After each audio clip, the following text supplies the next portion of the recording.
طالبانو د الظواهري د وژنې په تړاو غبرګون ښودلو لپاره غونډې پیل کړي.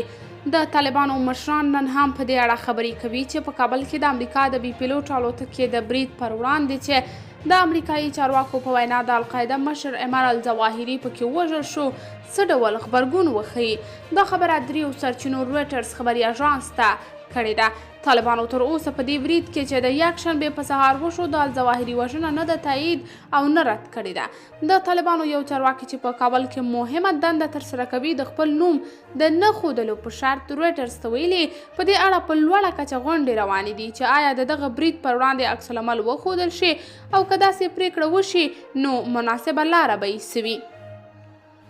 هغه ویلي چې مشران په دې اړه له 2 ورځو راهیسې په غونډو کې بحثونه کوي. دې چارواکي نه ده تایید کړې چې د برید پر مهال الظواهري په دې کور کې و. د افغانستان لپاره د امریکا پخوانی ځانګړی استازی زلمی خلیلزاد وایي په طالبانو کې ښایي ځینو عناصرو له متحده ایالاتونو سره مرسته کړې وي چې د القاعده مشر ایمن الظواهري چیرې اوسېده.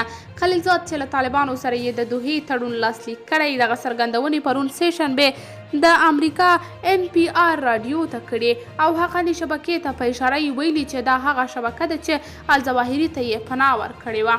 قدرمنو لیدونکو تاسې د موضوع په هکله څه نظر لرئ؟ کمنټ کې شریک، ویډیو لایک او چینل هم درسره سبسکرایب کړئ.